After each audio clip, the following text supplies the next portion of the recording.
સુરતના ભેસ્તાન વિસ્તારમાં આવેલી સમિતિની શાળાના પરિસરમાં રજાના દિવસે દારૂની મહેફિલ યોજાઈ હોવાનો મામલો સામે આવતા ચકચાર મચી ગઈ છે. સિદ્ધાર્થનગરની શાળા ક્રમાંક 77 અને 248ના પરિસરમાં સુરક્ષાકર્મીએ પોતાના મિત્રો સાથે દારૂની પાર્ટી યોજી હોવાનો આરોપ છે. સમગ્ર ઘટનાનો વિડીયો સોશિયલ મીડિયા પર વાયરલ થયા બાદ શાળાના સુરક્ષાકર્મીની કરતૂત બહાર આવી હતી. વિડીયો સામે આવ્યા બાદ તાત્કાલિક અસરથી સુરક્ષાકર્મીની હકાલપટ્ટી કરવામાં આવી છે. બીજી તરફ સમગ્ર મામલે તપાસ કરવા આચાર્યને પણ આદેશ આપવામાં આવ્યો છે.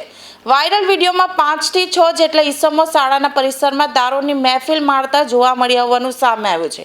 રવિવારે શાળા બંધ હોવાના દિવસે આ મહેફિલ યોજાઈ હોવાનું જાણવા મળ્યું છે. શાળાને સરસ્વતીનું ધામ ગણવામાં આવે છે ત્યારે પરિસરમાં દારૂની મહેફિલ યોજાતા શાળાની ગરિમા સામે સવાલો ઉઠ્યા છે.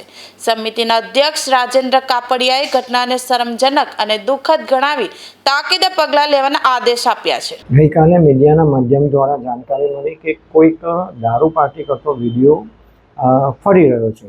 એના અનુસંધાને તપાસ કરાવતા નિરીક્ષકો અને આચાર્યોને તપાસ કરાવતા આ વિડીયો શાળા નંબર 77-248નો હતો, જે ભેસ્તાન સિદ્ધાર્થનગર ખાતે આવેલી છે.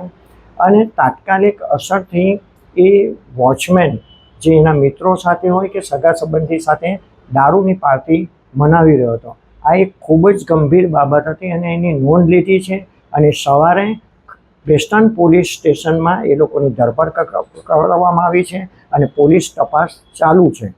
પોલીસ તપાસ દરમિયાન આ શું બાબત છે એના પર ધ્યાન આપીને યોગ્ય કાર્યવાહી કરવામાં આવશે. અને આજે સવારે પણ નગર પ્રાથમિક શિક્ષણ સમિતિ એક્શનમાં આવી છે અને સિક્યુરિટી એજન્સીને નોટિસ આપવામાં આવી છે. એના સુપરવાઇઝરને નોટિસ આપવામાં આવી છે કે આવું કોઈ કાંડ બીજી સ્કૂલમાં તો થતું નથી, એની તપાસ કરવામાં આવે.